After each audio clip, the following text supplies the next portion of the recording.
क्या एप्लीकेशन? अब देखिए दुनिया उल्टी हो गई है कि ईडी एप्लीकेशन लगा रही है। ईडी ने एप्लीकेशन लगाई है कि एक्यूज को डायरेक्शन दिया जाए कि ये ट्रायल में कॉपरेट करें। ट्रायल शुरू ही कहाँ हुआ, और हम लोगों ने ये उस पर ये है कि भाई वो एप्लीकेशन लगा रहे हैं कि हम लोग अपनी एप्लीकेशंस न लगाएं। तो ये तो लीगल राइट है। कोर्ट ने आप लोग कोर्ट में थे, कोर्ट में भी ओरली कोर्ट ने ऑब्जर्व किया कि किसी को एक्यूज्ड को उसके लीगल राइट को एक्सरसाइज करने से तो रोक नहीं सकता। अब ईडी ये चाहती है कि जो हमने कहा वही सही है, बाकी कुछ बात ही ना हो। तो उस पर हम लोगों ने अपोज किया काफ़ी एप्लीकेशन का, उस पर और हम रिप्लाई फाइल करेंगे, बहस होगी उस पर जी।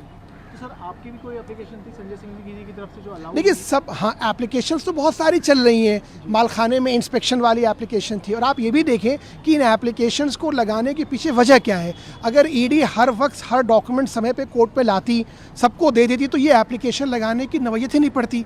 जो चीज़ें ट्रायल में नॉर्मल कोर्स पे मिलती हैं, वह इस मुकदमे में हर चीज़ पाने के लिए जो आपका कानूनी अधिकार है, आप अगर एक्यूज्ड हैं, आपको अदालत का दरवाज़ा खटखटाना पड़ रहा है। तो समस्या ये है। ये भी एलिगेशन है कि आप लोग जानबूझकर ये टैक्टिक है डिले करने के लिए ट्रायल को। ये बताइए कि जो आदमी जेल में है वो टैक्टिस क्यों करेगा? ये तो सोचने वाली बात है। आगे डिले का बेनिफिट मिल जाए, बेल कैसे मिलेगा? वो अपनी कवर अप करना चाह रहे हैं, क्योंकि ऑनरेबल सुप्रीम कोर्ट के ऑर्डर में था कि ट्रायल की प्रोसीडिंग्स अगर नहीं सही चल रही है तो आप बेल लगा सकते हैं। अब चूंकि मनीषी की बेल लगी हुई है, तो इसलिए वो उसको पहले से ही वो एक एडवांस में कवर अप बना रहे हैं, और कुछ भी नहीं है। फ्रिवलेस एप्लीकेशन है, और इसमें कोई, क्योंकि जो भी एप्लीकेशंस फाइल कर रहे हैं एक्यूज पर्सन, वो एप्लीकेशंस हैं दिनेश जी जिस पे कि आपको एक्यूज का राइट है, वो लीगल राइट है। तो अगर या तो ईडी ये कहती हो कि नहीं आपको राइट भी एक्सरसाइज नहीं करना, हमने जो कह दिया वही सही है, तो फिर तो ठीक। तो सर अब मामले की अगली सुनवाई कब होनी है? अगली सुनवाई 19 को है 10 बजे।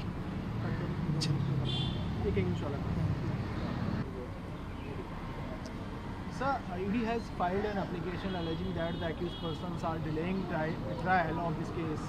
And what prayer they have been made, sir? Look, ED has filed absolutely misconceived and misguided application.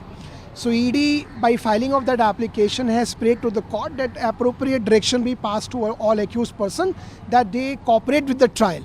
Now the fact of the matter is, it is ED which has caused delay in this all proceeding. Trial has not yet begun because trial will only begin post framing of the charges.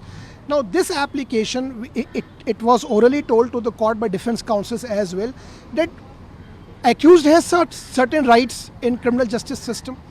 Whatever document accused ought to have or should have been given in normal course of matter in any other litigation, in this instant matter, it is very strange and weird that every accused needs to file certain application then to get that. So ED wants even accused persons by means of this application, that accused persons slyly to give an impression that they should not file even these applications. So in that application, notice has been issued. We have been asked to file our replies, and the matter will be taken up on next date for arguments and orders. Okay. And what is the next date, sir? 19th of March at 10 a.m.